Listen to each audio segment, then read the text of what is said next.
সন্তানের মুখে হাসি ফোটাতে, একটু খুশি করতে একজন মা কত কিছুই না করে থাকেন। তাই আমি আমার সন্তানদের জন্য আজকে পোলাও মাংস রান্না করলাম। তো রান্নাগুলো আপনাদের সাথে শেয়ার করলাম। ঘরে থাকা উপকরণ দিয়ে অল্প সময় কিভাবে রান্না করলাম চলুন দেখি।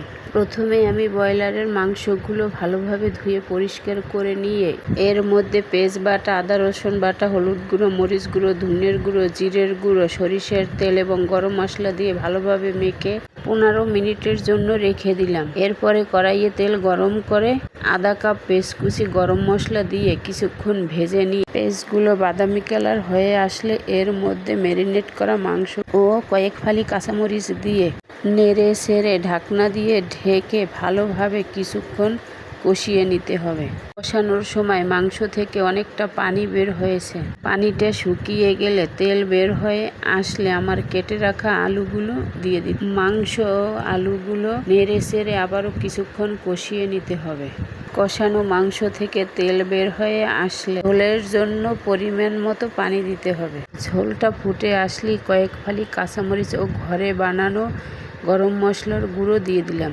এই পর্যায়ে ঢাকনা দিয়ে ঢেকে চুলার আঁচটা মিডিয়াম আঁচে রেখে রান্না করে নিলাম। প্রথমে পাতিলে পেঁয়াজ দিয়ে বেরেস্তা ভেজে নিলাম। বেরেস্তা ভাজার তেলের মধ্যে আরও কিছুটা তেল বাড়িয়ে দিয়ে পেঁয়াজ কুচি, গরম মশলা, আদা রসুন বাটা দিয়ে বাদামি করে ভেজে নিয়ে আগেই ধুয়ে রাখা পোলার চালটা দিয়ে দিলাম। পোলার চালটা নেড়ে চেড়ে ভাজতে হবে তেল বের হওয়া পর্যন্ত।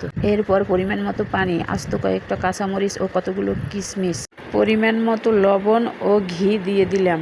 দিয়ে ভালোভাবে নেড়ে চেড়ে মিশিয়ে দিতে হবে। চুলার আঁচ বাড়িয়ে পানিটা ভালোভাবে ফুটাতে হবে। পোলাও পানিটা শুকিয়ে গেলে ঢাকনা দিয়ে ঢেকে রান্না করতে হবে। একটা তাওয়ার উপরে পোলাও পাতিলটা বসিয়ে চুলার আঁচ কমিয়ে 10 মিনিট ভাপে রান্না করতে হবে।